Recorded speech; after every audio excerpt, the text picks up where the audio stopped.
Hi friends, welcome to Saran Megha's kitchen. வீடியோக்குள்ளே போகிறதுக்கு முன்னாடி சரண் மேகாஸ் சேனலை சப்ஸ்கிரைப் பண்ணாதவங்க சப்ஸ்கிரைப் பண்ணிக்கோங்க. மறக்காமல் அந்த பெல் பட்டனை ப்ரெஸ் பண்ணிக்கோங்க. ஹாய் விவர்ஸ், இன்றைக்கி நம்ம கலஸ்ட்ரம் மில்க் அப்படின்னு சொல்லக்கூடிய சீம்பாலில் எப்படி பால்கோவா செய்யலான்னு பார்க்கலாம் வாங்க. ஃபஸ்ட்டு தேவையான அளவு சீம்பால் எடுத்துக்கோங்க. அது ஒரு கடாயில் ஊற்றிக்கலாங்க. ஊற்றிட்டு மிதமான சூட்டில் கிளறிட்டே இருக்கணுங்க. சீம்பாலில் பார்த்திங்க அப்படின்னா நிறைய சத்துக்கள் இருக்குது. ஃபஸ்ட்டு சீம்பால் எப்படி கிடைக்குதுன்னு நம்ம சொல்லிடலாம். மாடு கன்று ஈன்ற பிறகு ஃபஸ்ட்டு 3 நாள் நமக்கு கிடைக்கக்கூடிய பால் தான் சீம்பால்னு சொல்லுவாங்க. அதில் சத்துக்கள் பார்த்திங்கன்னா ஏராளமாக இருக்குது. கொழுப்பு சத்து முக்கியமாக குறைவாகவும், நோய் எதிர்ப்பு சக்தி அதிகமாகவும், அதே மாதிரி புரத சத்துக்கள் அதிகமாகவும் அந்த சீம்பாலில் இருக்குது. இந்த சீம்பால் பார்த்திங்க அப்படின்னா 2 விதமாக நம்ம சமைச்சு சாப்பிட்லாம்.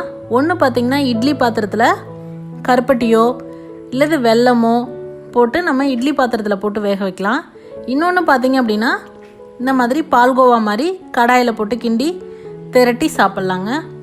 நான் சீம்பால் இட்லி பாத்திரத்தில் எப்படி செய்கிறது, அதாவது குக்கரில் எப்படி செய்கிறது, ஆவி காட்டி எப்படி வேக வைக்கிறதுங்கிறத வீடியோ நான் நம்ம சேனலில் போட்டிருக்கேன்.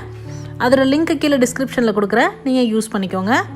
இப்போ பாருங்கள், பால் நல்லா கெட்டியாகி வந்திருக்கு பாருங்கள். முக்கியமாக கிளறிக்கிட்டே இருக்கணுங்க, கைவிடாமல். அடுப்பை சிம்மில் வச்சுக்கணும்.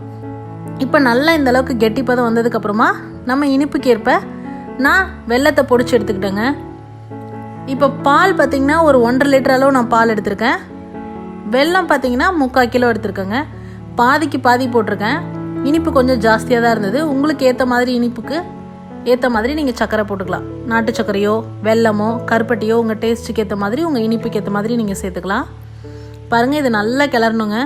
நீங்கள் அந்த வெல்லமோ நாட்டு சர்க்கரையோ எது இனிப்புக்கு சேர்த்திங்க அப்படின்னாலும் மறுபடியும் கொஞ்சமாக தண்ணி விடுங்க. அந்த தண்ணி நல்லா சுண்டி வர அளவுக்கு வெயிட் பண்ணுங்கள். பொதுவாக குழந்தைங்களுக்கு ஒரே மாதிரி டேஸ்ட் பிடிக்காதுங்க. அதனால் இந்த மாதிரி வித்தியாசமாக செஞ்சு கொடுத்தோம் அப்படின்னா கண்டிப்பாக விரும்பி சாப்பிடுவாங்க. இப்போ பாருங்கள், இந்த மாதிரி நல்லா உங்களுக்கு பால்கோவா ஸ்டேஜுக்கு வந்துருச்சு. தண்ணி எல்லாமே சுண்டி வந்துருச்சுங்க. இப்போ நம்ம ஏலக்காய் தூள் கொஞ்சமாக தூவி லைட்டாக கிளறி விட்டு இறக்கிக்கலாங்க. அவ்வளோதான், நம்மளோட சுவையான சீம்பாலில் செஞ்ச பால்கோவா தயாராகிடுச்சுங்க. ரொம்ப மணமாகவும் ரொம்ப சுவையாகவும் தயாராகிடுச்சு. இதுக்கப்புறமா இது கொஞ்ச நேரம் ஆற விட்டுட்டு நம்ம இப்படியே சர்வ் பண்ணுறதுக்கு பதிலாக சின்ன சின்ன உருண்டைகளாக லட்டு மாதிரி, இல்லை இன்னும் கொஞ்சம் குட்டியாக பால்கோவா இப்போலாம் வருது இல்லைங்களா, உருண்டையாக குட்டி குட்டியாக, அந்த மாதிரி உங்களுக்கு எந்த மாதிரி சர்வ் பண்ணுமோ அந்த மாதிரி நீங்கள் சர்வ் பண்ணிக்கலாம். உங்கள் குழந்தைங்களுக்கு பிடித்த மாதிரி, வீட்டில் இருக்கவங்களுக்கு பிடித்த மாதிரி. நான் இந்த மாதிரி உருண்டைகளாக உருட்டி காமிச்சிருக்கேங்க. அவ்வளோதான் ஃப்ரெண்ட்ஸ், இதை நம்ம அப்படியே சர்வ் பண்ணிடலாம். இது போன்ற ஹெல்தி ரெசிபீஸ்க்கு மறக்காமல் சரண் மேகாஸ் சேனலை சப்ஸ்கிரைப் பண்ணுங்கள். இந்த வீடியோ உங்களுக்கு பிடிச்சிருந்தா லைக் பண்ணுங்கள், ஷேர் பண்ணுங்கள், மறக்காமல் கமெண்ட் பண்ணுங்கள். தேங்க்ஸ் ஃபார் வாட்சிங் ஃப்ரெண்ட்ஸ்.